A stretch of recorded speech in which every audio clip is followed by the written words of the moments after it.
Once upon a time in the year 1741, Jonathan Edwards wrote a formidable sermon called Sinners in the Hands of an Angry God, which ignited the Great Awakening. It was all fire and brimstone, and I had to read it in high school as part of my literature class. Did anybody else have to read this? No, some of you, okay. Maybe just a Texas thing. He writes in this sermon, "The God that holds you over the pit of hell, much as one holds a spider or some loathsome insect over the fire, abhors you and is dreadfully provoked. His wrath towards you burns like fire. He looks upon you as worthy of nothing else but to be cast into the fire." Okay. Well, suffice it to say, Reverend Edwards and I seem to have a slightly different understanding of God, and we certainly have a different preaching style. I don't quite know which gospel he was reading, but the God who comes to us in the person of Jesus Christ never held someone upside down over a fiery pit because they were sinners. In fact, the stories we often hear from the gospel show us a Jesus who was more likely to invite a sinner to come sit around a fire with him as they ate and drank and laughed together. Respectable people, religious leaders, wondered aloud, why does he, Jesus, eat with tax collectors and sinners? Some of Jesus' closest friends were those considered impolite company. There's a list I've seen that says, this year I want to be more like Jesus. Hang out with sinners, upset religious people, tell stories that make people think, choose unpopular friends, be kind, loving, and merciful, and take naps on boats. So if you're looking for New Year's resolutions still, maybe be more like Jesus and add those to your list. Last week, Marcy talked about the fast-paced nature of Mark's gospel and all the immediatelys that are present in it. But it seems that Jesus was never too busy or too rushed to eat.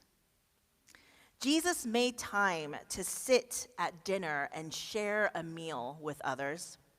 When asked why his disciples don't fast, Mark records that Jesus says something about a bridegroom. You can go back and read that in chapter 2, but I interpret all that to mean, because I'm the party, and the party's here, and a party's got to have food, or something like that.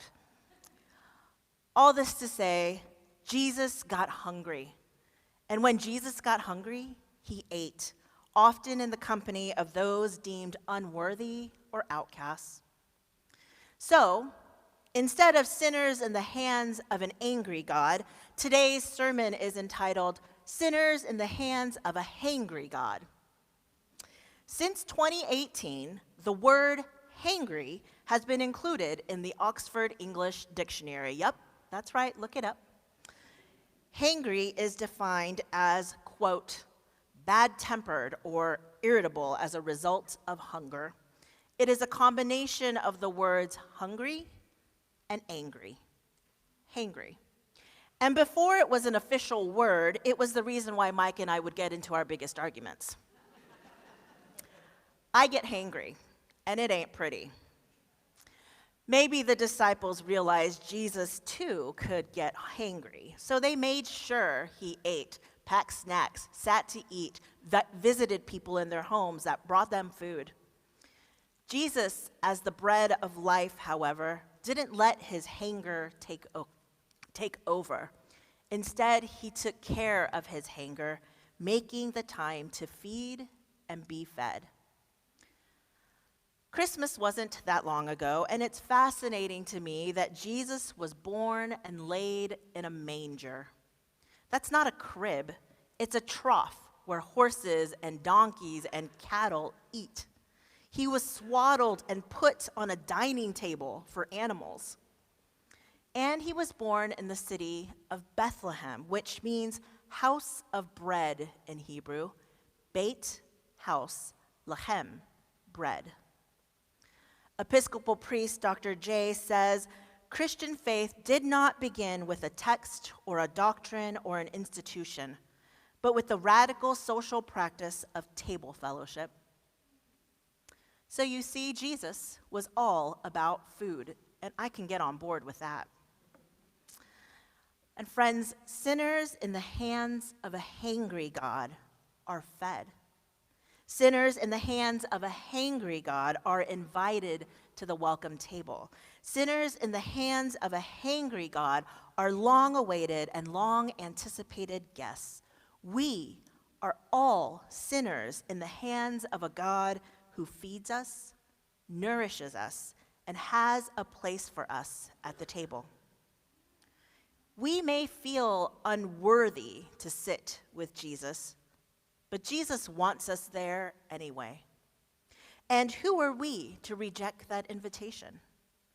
We may feel like we don't quite belong, that surely Jesus has more important people to entertain, but you are exactly who God calls.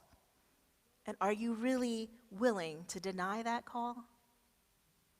If, however, you look around and think, ugh, why is Jesus eating with these people?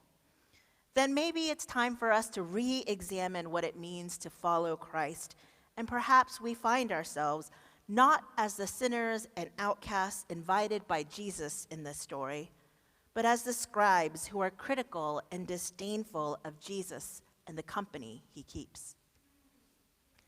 Honestly, I think more and more as the church over its 2,000 years has become institutionalized and accumulated wealth and power, that we are more likely to find ourselves in the story not in the ranks of those who are overwhelmed by God's grace, but with the scribes and the religious leaders who are offended and critical of Jesus' ministry. Brian McLaren writes, before Christianity was a rich and powerful religion, before it was associated with buildings, budgets, crusades, colonialism, or televangelism, it began as a revolutionary, nonviolent movement promoting a new kind of aliveness on the margins of society. Jesus purposefully went to the margins of society to find disciples and folks to eat with. Reverend J continues in his commentary to say, the gospel accounts portray how often Jesus got in trouble for eating with the wrong people. In the first century context, those with whom you shared food mattered. It was a primary way to mark social dominance in a system of hierarchical value. Jesus cast those systems aside and ate with the wrong people. He did this because his people and the wider society, the whole human race, suffered from a debilitating social disease: oppression, fragmentation, isolation, and only a social response would suffice. All are welcome at the table. This is ridiculously pedestrian and wildly profound. We must eat with the wrong people. It's our only hope. And here's the thing. The very physical and relational act of eating can be a way of changing systems and righting injustices. Because as we know, our God is not just hungry or hangry for physical food, but our God hungers and thirsts for justice and righteousness. This weekend, we mark the life and legacy of the Reverend Dr. Martin Luther King Jr. The civil rights movement had many ways it combated the segregation and inequalities faced by Black Americans in this country. There were bus boycotts, marches, freedom rides, legal battles, and legislation.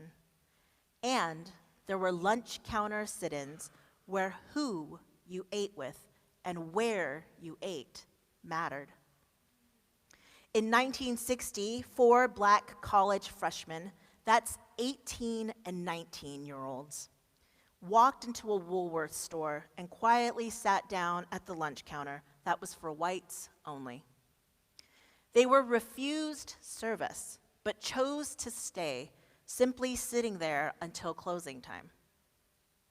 The next morning, they came again with 25 more students. On the third day, 63 students joined the sit-in. On the following day, the students were joined by 3 white female students, and by the 5th day, there were more than 300 demonstrators. These sit-ins continued for months and months, and at first, conversations with the store didn't seem to go anywhere productive. 45 students were arrested and charged with trespassing. Those participating in those sit-ins had food and drinks thrown and poured on them. They were verbally and physically attacked. When I look at pictures of these events, I am struck by the anger on the faces of those opposing desegregation, many of whom consider themselves good Christians. It almost looks like they're yelling, "Crucify him." And that's just it, isn't it?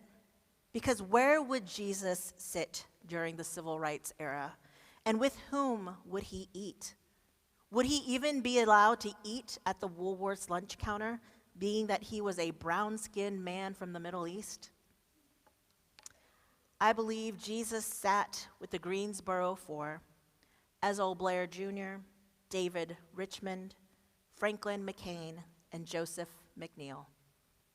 These students' bravery in the face of verbal and physical abuse led to integration in many stores even before the passage of the Civil Rights Act. 6 months from the very first sit-in, these 4 freshman boys returned and were served at Woolworth's lunch counter. Now, I'm sure there were many people who were not antagonizing those at the sit-in physically or verbally, but who wondered quietly to themselves, can't they just go eat somewhere else? Why do they want to eat where white people eat anyways? It's not like they don't have access to food elsewhere, or don't they have something better to do with their time? Friends, the reality is the pursuit of justice will be met with resistance. Look at what happened to Jesus. Look at what happened to Dr. King. But as Dr. King said, the arc of the moral universe is long, but it bends towards justice. And we are here to help bend that arc and participate in what God is already doing in the world. The coming of God's kingdom is inevitable. In fact, it is already at hand. Do we still have a long way to go? Absolutely. But will we get there? Yes. Yes, we will. And we will stop along the way to eat, because no one wants me hangry, and eating is an act of justice too. So perhaps when all feels lost or too big to handle, maybe invite someone to eat with you. Share a meal at home or a restaurant, at the park. Break bread. Come to the communion table on the first Sundays of the month. Join a church community meal, or sign up to help feed others at the Interfaith Winter Shelter. Take part in the bread of life, because Jesus' ministry was all about food. And if we can be just about where we eat, with whom we eat, and how we eat, we are already creating a new kind of world together. Thanks be to God. Amen.